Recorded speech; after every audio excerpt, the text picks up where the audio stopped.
Selamat datang di pertemuan ke-6 mata kuliah kesehatan ternak. Di pertemuan ini kita akan membahas nekropsi pada ternak unggas. Jadi nekropsi ini digunakan untuk atau dilakukan untuk mengetahui kira-kira penyebab penyakit yang menyebabkan atau yang menyerang dalam satu flock ternak unggas di dalam satu kandang ya. Jadi mulai dari syarat-syaratnya apa, kemudian prosedurnya seperti apa akan dibahas di pertemuan ini.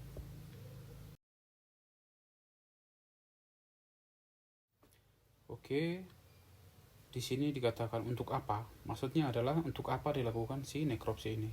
Yang pertama adalah untuk memperoleh informasi diagnosis.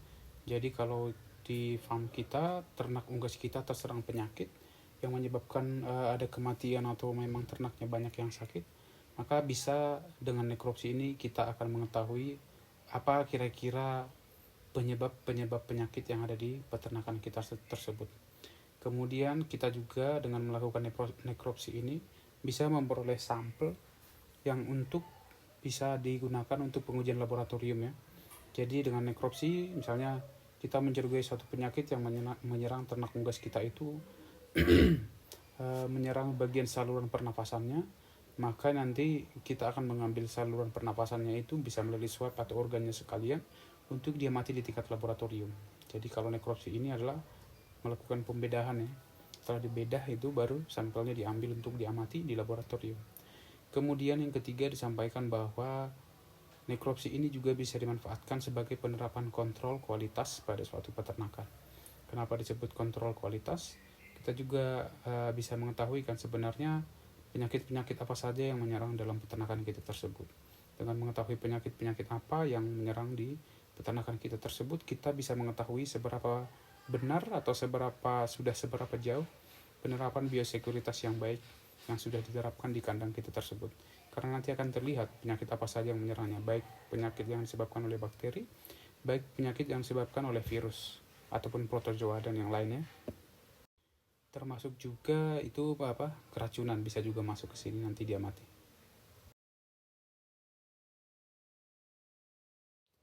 Oke, di gambar ini kita melihat ada dua jenis unggas ya keadaannya. Yang pertama yang di atas itu adalah itu ternak yang masih sakit ya, belum mati seperti itu. Kemudian yang di bawah itu, gambar yang di bawah adalah ayam yang sudah mati, tetapi baru saja. Waktunya tidak boleh terlalu lama ya. Kemudian ini kedua jenis ayam ini adalah ayam atau ternak, tapi kita di pertemuan ini kan lebih membahas ke unggas ya. Jadi di gambar ini adalah dua jenis unggas yang memang bisa dilakukan nekropsi. Jadi targetnya siapa? Yang pertama adalah ayam sakit, kemudian ayam yang baru saja mati. Tidak boleh terlalu lama ya, harus ayam yang baru saja mati.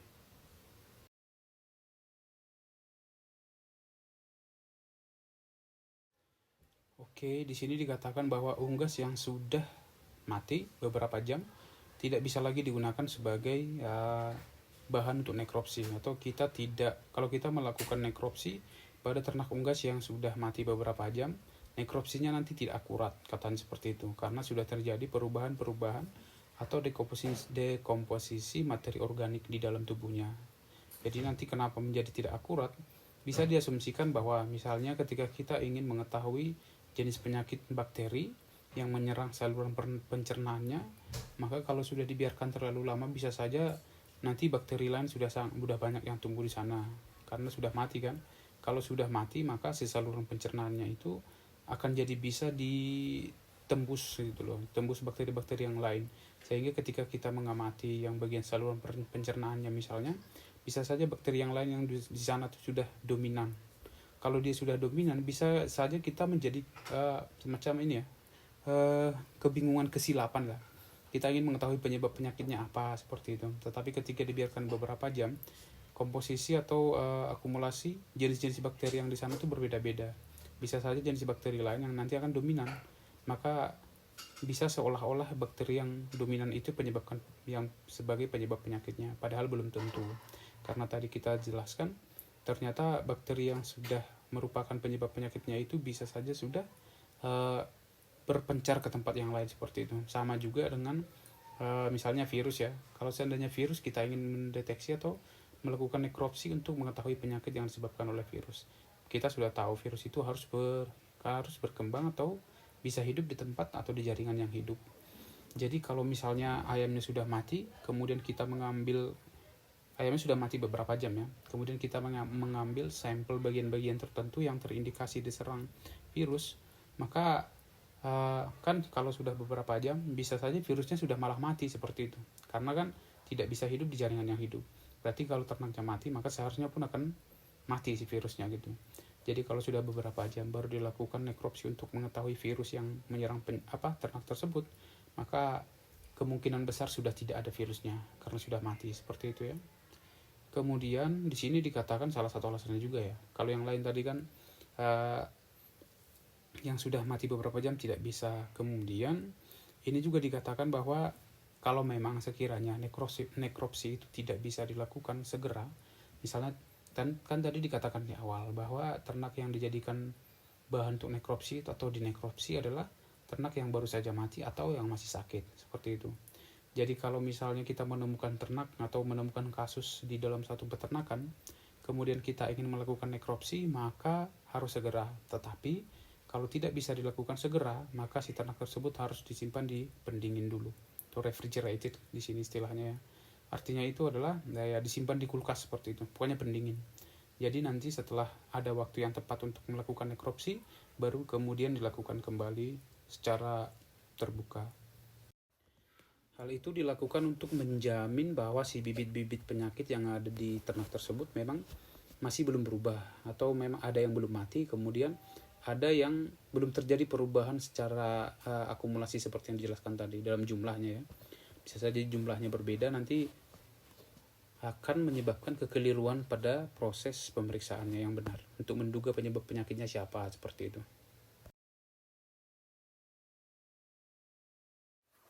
Oke, di sini dijelaskan bahwa ketika kita ingin memilih ternak yang masih sakit ya, istilahnya di sini yang masih hidup berarti. Ketika kita ingin memilih ternak yang masih hidup untuk dinekropsi atau dilakukan nekropsi, ada 4 hal yang harus diperhatikan. Jadi yang pertama memang kita sudah harus menjamin dulu bahwa ternak ini sakit, ya kan? Kemudian kalau si ternak ini sakit, maka bisa dilanjutkan atau dipilih untuk dilakukan nekropsi dengan ada 4 syarat-syarat ini yang terlihat. Yang pertama ada semacam kelainan pernafasan. Kelainan pernafasan di sini seperti apa? Mungkin ada frekuensi pernapasan yang tidak wajar. Misalnya meskipun hari dingin bisa saja ternaknya seolah-olah panting gitu ya. Kemudian kelainan postur tubuh. Kalau di yang poin kedua ini sebenarnya di foto tadi kan sudah terlihat ya dua ternak yang itu. Jadi bagian sayap itu seolah-olah terjatuh ke di atas tanah seperti itu, tidak terangkat oleh si ternaknya itu sendiri. Kemudian yang ketiga adalah kelainan pada bulu unggas. Bisa saja ini menjadi ya bentuknya berbeda seperti itu, bisa saja rontok banyak. Kemudian bisa saja semacam kalau bulu unggas kan kayak seolah-olah searah gitu loh. Tetapi kalau udah berbeda-beda atau acak-acakan seperti itu ya, itu bisa diasumsikan menjadi salah satu indikasi bahwa ternak ini sakit keras, dan itu bisa dipilih menjadi ternak untuk dilakukan nekropsi. Kemudian yang keempat adalah kelainan pada nasal atau mata.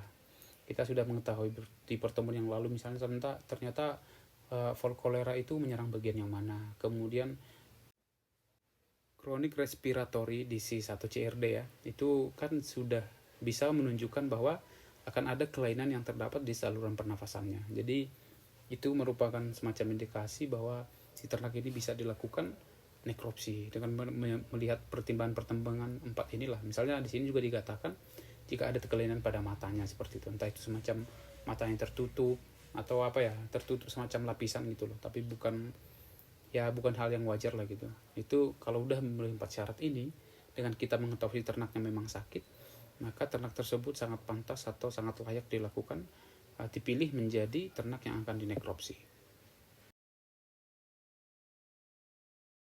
Oke, selanjutnya di sini jika ternak itu masih sakit atau belum mati ya. Jika ternak itu belum mati tetapi kita akan melakukan nekropsi, maka ada beberapa cara untuk melayakkan atau membuat si ternak ini layak untuk dinekropsi. Dalam artian di sini supaya mati seperti itu ya. Karena mustahil kita melakukan nekropsi secara langsung pada ternak yang masih hidup. Jadi untuk mematikan atau membunuh si hewannya lah sebelum dilakukan nekropsi. Tapi hewan yang sakit ya. Jadi yang pertama bisa dilakukan dengan pematahan leher. Nanti di gambar berikutnya kita akan lihat. Kemudian ada juga ini chamber CO2 ya. Misalnya di sana ada CO2 banyak, terus ternaknya dimasukkan ke dalam. Maka nanti dia kan semacam tidak bisa ini ya, pernafasannya jadi terganggu karena gak ada oksigen kan. Maka si ternak itu nanti akan mati. Kemudian bisa dilakukan nekropsi. Kemudian ada juga yang ketiga ini penyuntikan cairan euthanasia. Euthanasia ini obat bius lah ya, obat bius sampai mati ini ceritanya ini. Potasium klorida dan barbiturat. Jadi kalau sudah sakit, kemudian pematahan leher tadi, pokoknya posisinya dengan aplikasi 3 cara ini, maka si ternak itu akan menjadi mati. Kalau setelah ternak itu mati, baru bisa dilakukan nekropsi. Jadi cara-caranya ini ada 3. Yang pertama yang memberikan CO2 supaya dia nanti mati ya, tidak ada oksigen seperti itu. Oh ya, yang kedua memberikan CO2. Yang pertama itu pematahan leher, dan yang ketiga penyuntikan semacamnya, suntik mati lah istilah kasarnya ini ya.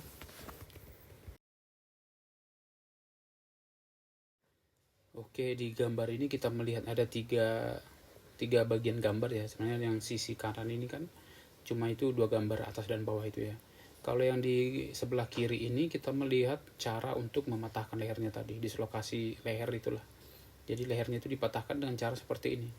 Jadi kedua kaki dipegang oleh tangan kanan, kemudian kaki kiri untuk mematahkan lehernya seperti itu. Jadi posisinya seperti ini kalau manual ya. Kemudian yang di sebelah kanan ini adalah menggunakan mesin atau menggunakan alat lah kita bilang. Jadi intinya pokoknya untuk mematahkan lehernya. Jadi untuk penjamin si ternak itu mati sebelum dilakukan nekropsi. Oke, seperti yang ini ya. Kalau di atas itu kan seperti melakukan penekanan pada lehernya. Kalau alat yang di atas ini, kalau alat yang di bawah ini lebih cenderung ke mematahkan secara fisik langsung, seperti itu. Baru setelah ternaknya mati, baru dilakukan nekropsi.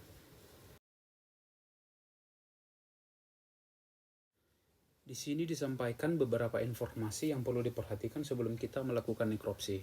Yang pertama, nekropsi harus dilakukan pada permukaan rata dan pencahayaan yang cukup. Jadi kita sebut saja ini di atas meja ya.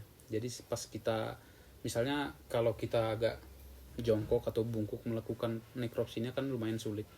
Jadi biasanya dilakukan di meja supaya kita posisinya tuh nyaman untuk melakukan pembedahan si ternak yang mati atau yang sakit tadi ya, yang sudah dibedah. Kemudian untuk mempermudah kita juga untuk memberikan perlakuan tertentu, entah itu pengambilan sampel, menyimpan sampelnya, atau membedah ternak itu secara ini ya lebih dalam gitu, kita mempermudah itu. Kemudian harus juga mendapatkan pencahayaan yang cukup, jelas ada kaitannya dengan yang tadi ya. Kalau gelap kan sudah tentu, atau remang-remang sudah tentu kita kesulitan untuk melakukan nekropsi secara detail, dan itu juga bisa mempengaruhi hal-hal yang kita amati.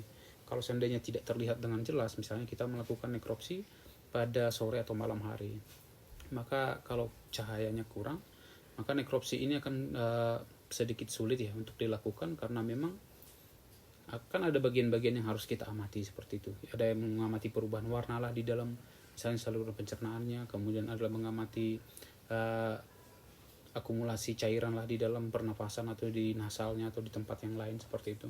Jadi memang harus dilakukan di tempat yang permukaannya rata dan mendapatkan cahaya yang cukup. Yang kedua, akses mendapatkan air atau handuk atau lap ya, itu mudah.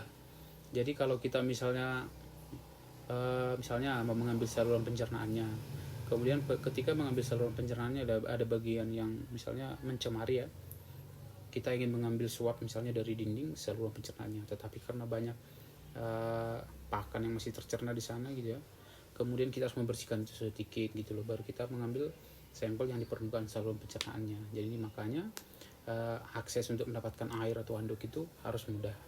Kemudian yang ketiga, pisau bedah, gunting, pokoknya peralatan bedah harus lengkap. Soalnya nanti kita akan melihat nih, kita harus ada yang memotong tulang misalnya, ada yang menyayat daging, kemudian ada yang memotong paru, kemudian ada yang untuk membagi 2 otak si ayam seperti itu. Jadi peralatan bedahnya itu harus lumayan lengkap. Yang keempat adalah kapas swab. Ini untuk digunakan mengambil sampel ya. Misalnya kalau kita ingin mengambil ada semacam akumulasi sesuatu seperti yang minggu lalu misalnya polybasilosis ya. Misalnya ada tampak seperti itu perkejuan yang dibilang itu, maka kita bisa nge-swab itu, kemudian kita simpan atau untuk dia mati diambil ya, diambil lalu disimpan kemudian dilanjutkan untuk pengamatan. Nah, itu fungsi kapas swab di sini. Kemudian toples untuk tempat sampelnya. Jadi biasanya kan kalau kita sudah mengambil sampel, kita harus menyimpan itu di tempat yang khusus lah, kemudian ditandai seperti itu. Untuk mempermudah kita mengetahui sampel mana yang diamati dan hasilnya seperti apa untuk mencocokkan dengan keadaan di sini, keadaan peternakan yang sebenarnya. Jadi sampelnya yang ini, yang diamati apa, langsung ditandai nanti di sana gitu supaya lebih simpel. Kemudian media simpan lain yang berisi formalin. Kenapa berisi formalin? Ada kaitannya dengan yang itu tadi. Ternak yang dilakukan nekropsi itu tidak boleh mati beberapa jam karena sudah akan terjadi dekomposisi dan perubahan kimiawi dan biologis di sana ya, terutama secara mikrobiologis. Jadi ketika kita memotong atau mengambil sesuatu sampel yang berkaitan dengan bakteri atau protozoa dan yang lain atau hal-hal lain ya, harus ditempatkan di media memang atau di tempat yang ada formalinnya supaya dia tetap awet seperti itu. Komposisinya tidak berubah. Karena sekalipun misalnya si ternaknya itu baru mati, dalam artian si virus atau bakteri yang di sana yang akan dia mati belum mati, tetapi kan butuh waktu untuk transportasi ke laboratorium seperti itu. Kecuali memang ini konteksnya dilakukan di laboratorium. Tetapi sebenarnya nekropsi yang dimaksudkan di sini kan sedikit berbeda ya. Kalau yang dimaksudkan di sini adalah misalnya ada peternak yang melakukan nekropsi di kandang karena ada penyakit yang mewabah di dalam kandang tersebut. Kita contohkan seperti itu. Maka nanti dilakukan nekropsi, kemudian sampel-sampel yang sudah dikumpulkan itu akan dikirim ke laboratorium seperti itu. Jadi tidak dilakukan langsung di kandang seperti itu. Pengamatannya tidak dilakukan di kandang secara mikrobiologis ya. Kemudian ini juga konteksnya pengamatan secara fisik dan kemudian pengambilan sampel itu tidak selalu di laboratorium gitu. Jadi memang media simpannya itu harus bersih formalin untuk menjaga perubahan kimiawi dan biologis di dalam suatu sampel yang akan diamati. Kemudian yang kelima, media agar untuk pemeriksaan bakteri. Jadi kalau kita curigai suatu penyakit ini disebabkan oleh bakteri, kemudian kita sudah habis swab ya, kita swab bagian yang ditumbuhi bakteri, kemudian kita langsung cobakan di media tumbuhnya. Nanti bakteri di sana itu akan tumbuh. Selanjutnya yang keenam adalah steril salin, itu untuk pembersihan juga ya, atau viral transport media (VTM). Jadi VTM ini semacam media yang bisa kita gunakan untuk mentransportasikan virus. Jadi misalnya kalau kalian sebagai peternak melakukan nekropsi pada ternak kalian ya, kemudian kalian mencurigai ada penyakit tersebut atau penyakit tersebut disebabkan oleh virus. Jadi untuk transport si virus ini ke laboratorium, ke tempat yang lebih bisa mengamatinya dengan detail, maka kalian harus mempunyai viral transport media. Erat kaitannya dengan tadi juga. Virus itu dan kalau bakteri memang kan selama ada medianya di sana mengandung nutrisi yang bisa dimanfaatkan, maka si bakteri ini akan tetap hidup sampai ke laboratorium seperti itu. Tetapi kalau untuk virus ini kan harus hidup di jaringan yang hidup. Jadi seandainya kalau kalian menyimpannya di media agar atau tidak menambahkan apa-apa, maka virusnya itu akan mati. Jadi kalau kita ingin mengamati si virus ini sampai ke laboratorium itu sudah mati, maka hasilnya tidak akan dapat yang sesuai. Jadi harus viral transport media ini harus ada. Misalnya kalau ada penyakit, entah itu flu burung, entah apa ya, pokoknya untuk memastikan bahwa itu penyakit flu burung atau penyebab penyakitnya adalah virus apa, virus A atau B, virus yang lain gitu, maka harus ditangani dengan menggunakan viral transport media ini supaya virus itu nanti selama di sana tetap hidup sampai ke laboratorium untuk dilanjutkan pemeriksaan lebih lanjut.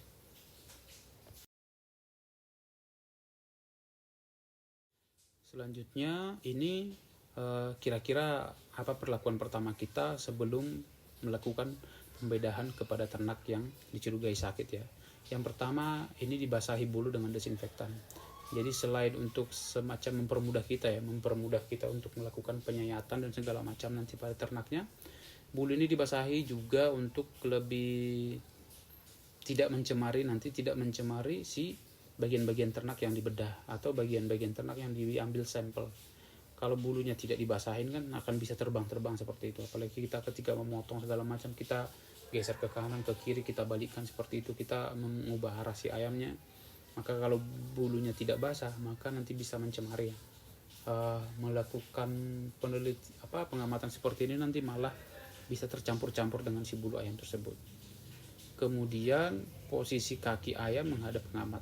Ini udah jelas ya. Jadi punggung si ayam itu kan langsung menempel ke meja. Jadi kita melakukan pengamatan si ternak itu menghadap ke kita gitu. Jadi kakinya mengarah ke kita. Kemudian di sini yang ketiga, dorong kaki ke sisi searah. Maksudnya kaki yang sebelah, misalnya kan tadi sudah mengarah ke kita ya si unggasnya.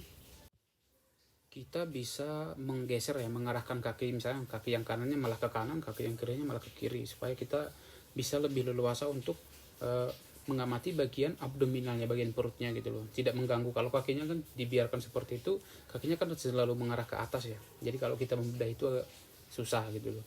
Ketika kita sudah semacam mematahkan bagian sendi si kakinya itu, misalnya yang ke kiri malah diarahkan ke kiri, yang ke kanan malah diarahkan ke kanan, maka kita akan dengan lebih leluasa dan mudah untuk mengamati bagian-bagian abdominal atau bagian di daerah perutnya itu ya.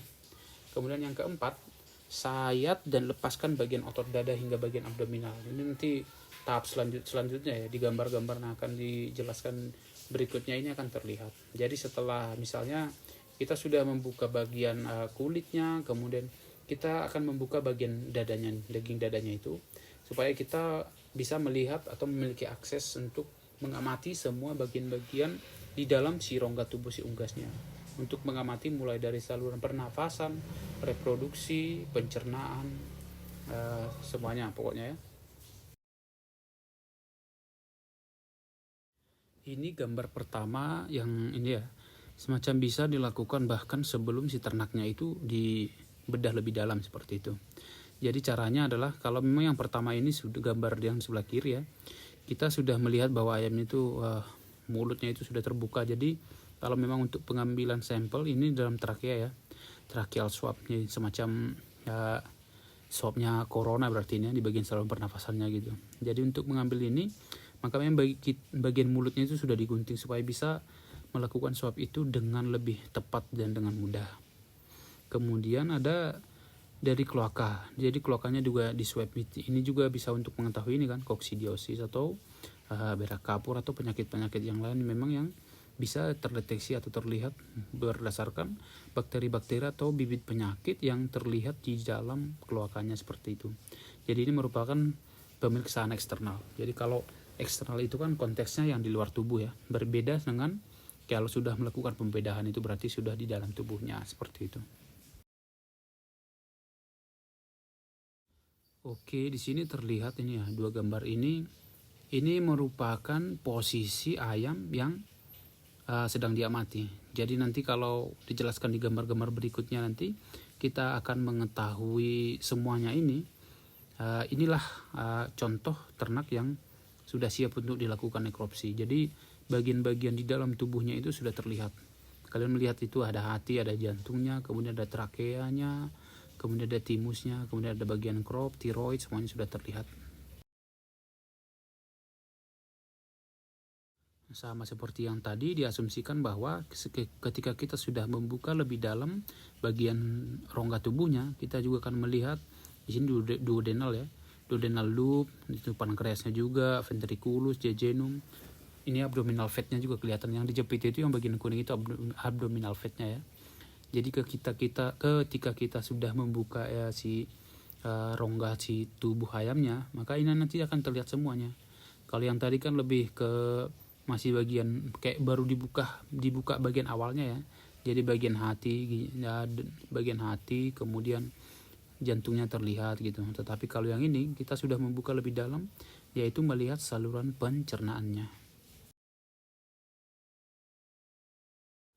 Setelah saluran pencernaannya sudah terlihat, maka kalau sudah dibuka lagi, terutama yang bagian pencernaannya tadi atau saluran pencernaannya diangkat, maka akan kelihatan saluran reproduksi. Kalau di gambar ini kan kita melihat organ reproduksi betina ya, ada folikelnya di sana kelihatan dan oviduct sudah terlihat di sana. Kemudian kalau sudah melakukan pembedahan secara lebih dalam, kita sudah harus bisa mengetahui, mengamati bagian-bagian yang lebih kecil lagi atau yang tersembunyi, atau yang karena berlipat-lipat tempatnya kurang peraturan. Tapi kalau kita sudah melakukan nekropsi lebih dalam, maka bagian-bagian yang spesifik, misalnya di sini proventriculus, ventriculus, pankreasnya, kalau yang itu tadi sudah terlihat sebagian dari luar ya. Kemudian ada jejunum sampai kloaka sampai itu juga usus buntunya akan bisa terlihat. Jadi dengan nekropsi ini kita harus mengamati semua bagian-bagian ini yang bisa terlihat dengan jelas ketika memang dilakukan nekropsi atau pembedahan lebih dalam secara perlahan-lahan. Misalnya tadi di bulunya dilepas, kemudian setelah itu dagingnya diambil, dilepaskan juga, kemudian bagian tulangnya dipatahkan, dipisahkan ya, hingga nanti semuanya ini misalnya saluran pencernaannya digeser, nanti maka kelihatan saluran organ-organ reproduksinya seperti itu, sehingga nanti di akhirnya kita bisa dengan mudah mengamati atau dengan jelas mengamati organ-organ yang lain yang memang akan kita amati atau diambil sampelnya untuk diamati pada tingkat laboratorium. Oke, di sini gambar yang pertama. Jadi di sini dikatakan bahwa ketika kita akan mengawali nekropsi, tadi kan sudah disiram ini bagian bulunya ya supaya tidak berantakan seperti itu. Kemudian kita cabut bulu-bulunya. Ini bagian atasnya ya. Masih bagian si punggung si ayamnya. Lalu kita harus melakukan cek apakah ada luka, apakah ada bekas gigitan, apakah ada semacam memar, itu diamati semuanya di sini. Kemudian di gambar yang kedua, ini yang sudah saya sebutkan tadi ya, disarticulate the legs, yang saya bilang tadi, pisahkan geser atau lepaskan, patahkan kakinya pada arah yang searah ya, pada searah lah. Jadi kaki kanan itu malah kita patahkan ke kanan, yang kiri juga sama, supaya melakukan nekropsinya jauh lebih gampang seperti itu. Setelah itu dilakukan penyayatan pada bagian paha, yang itu tadi ya, hingga ini penyayatan pada paha untuk mempermudah si kakinya itu juga di loosen ya. Kalau di bahasa Inggrisnya di loosen ya, artinya itu ya tidak kaku lagi kakinya itu ke atas gitu, tidak menempel pada bagian dagingnya lagi, udah lebih lemas ke bawah seperti itu, terjatuh sebelah kiri dan kanan berdasarkan lokasinya masing-masing.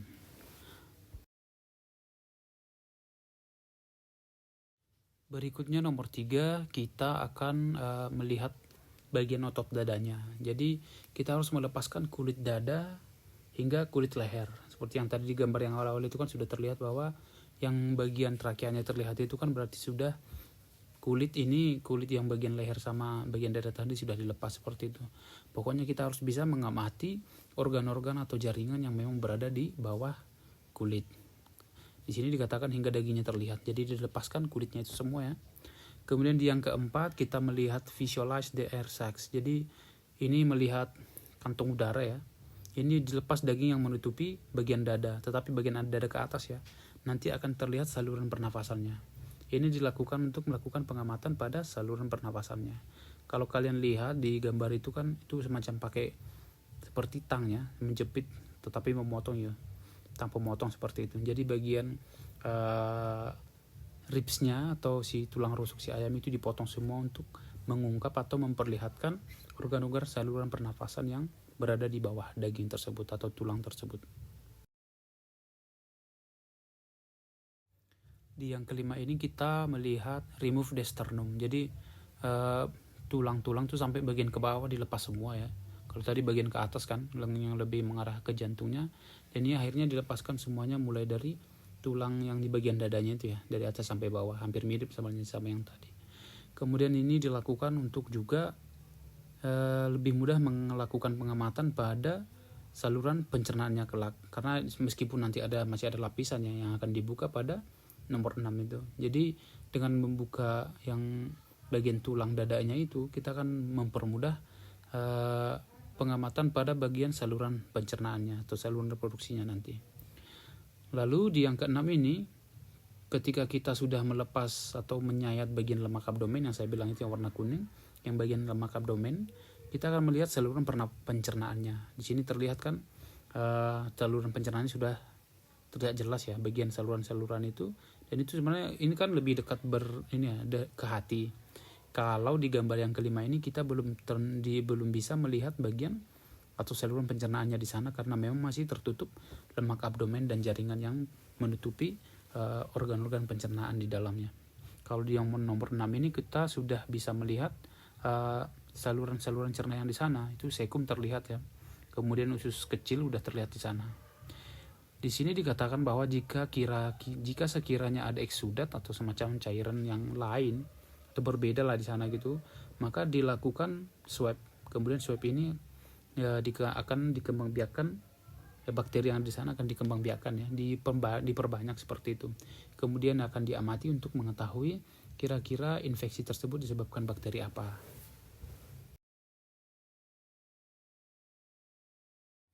Oke, berikutnya di sini kita akan melihat, ya, bagian saluran pencernaan bagian ke bawah, ya. Jadi meskipun dia misalnya di sini bagian kloaka, ya. Di bagian kloaka itu sebenarnya dekat dengan ventriculus juga. Jadi di sini ketika kita sudah melakukan penyayatan di bagian ke bawah itu, maka akan terlihat bagian ventriculus.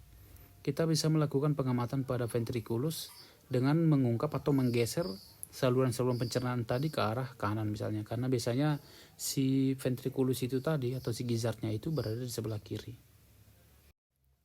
Di gambar sebelah kanan kita diminta untuk memindahkan atau melepaskan jantungnya. Jadi ketika kita melakukan pengamatan kepada jantungnya, kita harus mengambil semacam sampel dari sana untuk diamati lebih lanjut. Bisa ini kalau di sini kan diambilnya dari bagian yang bawah, ya. Tapi itu pokoknya dilepaskan nanti jantungnya, tetapi kita ambil sedikit sampelnya dengan melakukan penyayatan pada jantungnya tersebut. Ini bisa juga dilakukan untuk bisa infeksi bakteri bisa terlihat di sana juga, ya. Seperti yang dijelaskan pertemuan sebelumnya kan ada bakteri yang memang bisa menembus dinding saluran pencernaan dan berkembang di dalam rongga tubuh. Salah satu yang diserang itu kan adalah hati, jantung, termasuk juga yang kolibasilosis itu. Jadi dengan mengambil sampel pada bagian-bagian ini, hasil pengujian laboratorium, ya, harus dilakukan atau harus dilakukan dengan pengujian laboratorium, maka kita bisa mengamati atau mengetahui kira-kira penyakitnya secara pasti disebabkan oleh virus atau bakteri. Selanjutnya yang ke-9 di sini untuk mengetahui ini, ya, esofagus di sini katanya. Jadi kalau tadi kan sudah lebih ke bagian-bagian bawah, kemudian kita kembali ke atas lagi. Jadi di atas kita melepas bagian esofagusnya, kita lepaskan saluran pencernaannya, ya, bagian esofagus. Tapi di sini dia tetap ditinggalkan katanya bagian organ reproduksi dan ginjalnya gitu. Jadi kita lebih melepaskan bagian saluran pencernaan. Jadi untuk pengamatan yang poin 9, ya. Kemudian poin 10 itu kita melepaskan semuanya bagian pencernaan. Kalau bagian pencernaan yang dari atas tadi sudah di poin 9. Kalau di poin 10 kita melepaskan bagian-bagian organ pencernaan untuk melihat saluran reproduksinya. Ini dikatakan keluarkan saluran pencernaannya, dilepas seperti itu. Kemudian dilakukan pengambilan sampel mulai dari duodenum, jejunum, ileum, pankreas, kolon, dan sekum. Ini terutama untuk penyakit-penyakit yang memang diketahui menyerang saluran pencernaan, maka pengambilan sampel pada bagian-bagian ini sudah sangat mewakili semua organ pencernaan. Bisa dipastikan nanti kira-kira penyebab kematian atau penyebab penyakit yang diamati dalam nekropsi ini dengan jelas.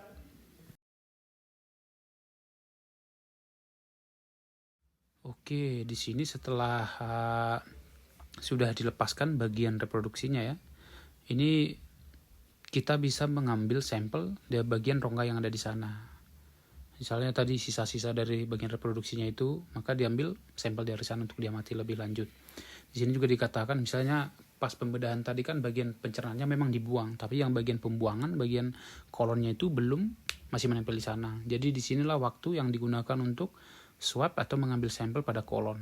Ini katanya sangat efektif untuk mengamati adanya infeksi koksidiosis, ya, untuk mengamati mikroba penyebab koksidiosis di sana. Untuk yang ke-12 ini dikatakan untuk memisahkan paru-paru dari tulang punggungnya. Di sini juga dilakukan pengambilan sampel dengan cara melakukan penyayatan pada bagian paru-paru. Jadi untuk infeksi atau bakteri yang kira-kira menyerang paru-paru tersebut, maka dengan pengambilan sampel seperti ini kemudian diamati dalam laboratorium, maka akan ketahuan kira-kira kalau memang si ternak ini terserang penyakit yang disebabkan oleh mikroba tertentu yang menyerang saluran pernafasan, maka dengan mengamati bagian paru-paru ini akan terlihat bakteri apa yang ada di sana atau mikroba apa yang ada di sana. Dengan demikian kita akan tahu sebenarnya penyebab penyakitnya siapa.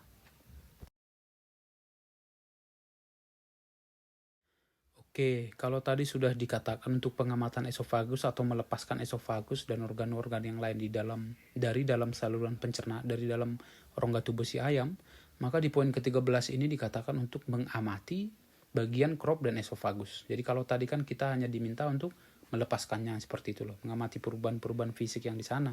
Tetapi ini sudah lebih ke dalam. Jadi cropnya itu kita sayat, kita lihat ke dalam seperti itu, dan esofagusnya juga. Ini digunakan untuk mengetahui adanya infeksi-infeksi, tanda-tanda infeksi jamur, kemudian ada entah bakteri juga bisa, bahkan lebih jauh untuk crop terkhusus ini adanya indikasi keracunan.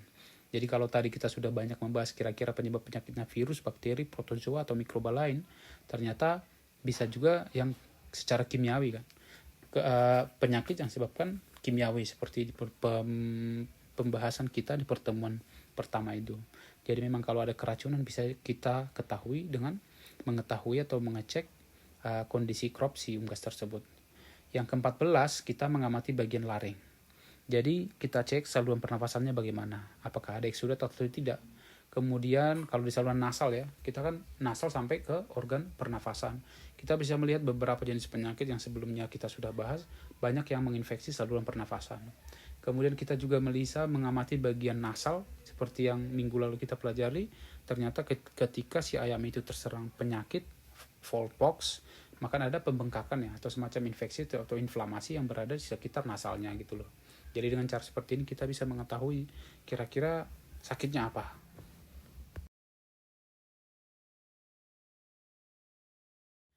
Oke, pengamatannya yang dilakukan semakin ke atas. Jadi ini untuk melihat adanya infeksi yang di sekitar mulutnya, dari pangkal ini, pangkal tenggorokan sama pangkal kerongkongan atau esofagus.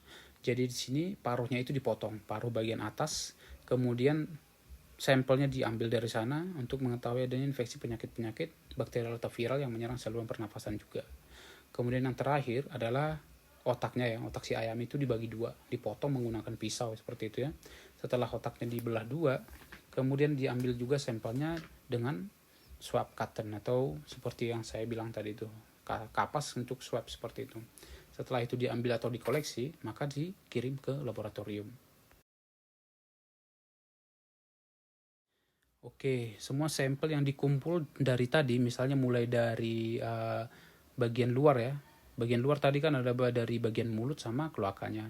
Kemudian ada sampel yang diambil setelah melakukan pembedahan lebih dalam. Mulai dari jantungnya, paru-parunya, kemudian hati, dinding saluran pencernaan, rongga tubuhnya. Kemudian semua sampel itu yang sudah ditampung akan dikirim ke laboratorium. Makanya saya bilang tadi tidak serta-merta pembedahan ini dilakukan di laboratorium. Karena kan kalau laboratoriumnya sudah skala bersih, ya pembedahan tidak dilakukan di sana, misalnya untuk ngambil sampelnya seperti itu. Tapi untuk keadaan tertentu mungkin dilakukan demikian. Tetapi pada praktek yang umumnya itu adalah misalnya ada suatu penyakit yang menyerang suatu peternakan, maka nekropsinya dilakukan di peternakan tersebut atau di laboratorium yang mungkin lah, tetapi akan sedikit berbeda dengan memang laboratorium pengujian yang lebih dalam ya. Jadi setelah diambil sampelnya itu, makanya tadi ada beberapa hal-hal yang harus dipersiapkan, termasuk untuk media penyimpanan virus tadi, media penyimpanan sampel yang mengandung virus tadi. Jadi ketika itu sudah ada, si sampel-sampel tersebut nanti, terutama yang bagian virus itu, si virus itu akan tetap hidup ketika sampai di laboratorium untuk dilakukan pemeriksaan mendetail. Kemudian hasilnya akan ditunggu. Dengan hasil pengamatan laboratorium yang lebih mendalam ini, maka akan dikonfirmasi sebenarnya penyakitnya apa. Jadi bakteri apa yang dominan terlihat seperti itu, terutama di bagian saluran pencernaan ya. Kalau terlihat bagian-bagian apa atau bakteri apa yang lebih banyak di saluran pencernaan, maka bisa diduga adalah bakteri itu penyebab penyakitnya. Kemudian sama untuk yang di saluran pernafasan juga. Kalau di pernafasan ternyata misalnya ternaknya dari awal sudah menunjukkan perbedaan atau kelainan pernafasan, maka setelah dilakukan pengamatan laboratorium, setelah diketahui banyak jenis-jenis bakteri yang dominan tumbuh di saluran pernafasan tersebut, maka bisa dikatakan bahwa bakteri itulah yang menyebabkan penyakit si ayam tersebut. Termasuk untuk keracunan tadi, bisa juga dicek di bagian crop tadi. Kira-kira ada senyawa-senyawa kimia lain memang yang timbul di sana yang muncul di pengamatan seperti itu. Maka bisa disimpulkan sementara bahwa misalnya kalau memang senyawa yang ditemukan itu berupa racun ya, bahwa bisa dikatakan bahwa si ternak itu juga bisa keracunan pakan atau minum seperti itu ya. Kemudian kita jadikan informasi semua ini untuk mengambil keputusan yang ada di suatu peternakan kita nanti, ya kan? Kalau misalnya hasil pengamatannya mengatakan bahwa penyebab penyakit atau yang dominan itu terlihat adalah bakteri di saluran pernafasan. Maka aplikasinya kita akan memberikan antibiotik yang memang tujuannya untuk membunuh mikroba-mikroba patogen yang menyerang saluran pernapasan tersebut. Kemudian kalau yang bagian luar misalnya, bisa saja dengan melakukan desinfeksi dari luar juga. Kemudian kalau saluran pencernaannya sudah jelas, tetap pemberian antibiotik. Kemudian kalau untuk virus, kita juga jadi tahu nanti kira-kira peternakan kita ini akan diproses atau dilanjutkan dengan cara seperti apa. Kalau memang sudah banyak yang terinfeksi oleh virus, dan kalau tidak mematikan, boleh dilanjutkan pemeliharaan dengan cara pemberian antibiotik untuk tetap mencegah infeksi sekunder dan tetap melakukan isolasi terhadap ternak yang memang sudah terinfeksi seperti itu. Tetapi kalau untuk kasus tertentu ada penyakit yang berbahaya yang bisa tidak hanya membahayakan si ternaknya tetapi juga membahayakan si manusianya, maka lebih baik si ternak tersebut dibunuh semua seperti itu. Tapi untuk konteks yang berbeda-beda ya, tidak selalu berlaku hal demikian.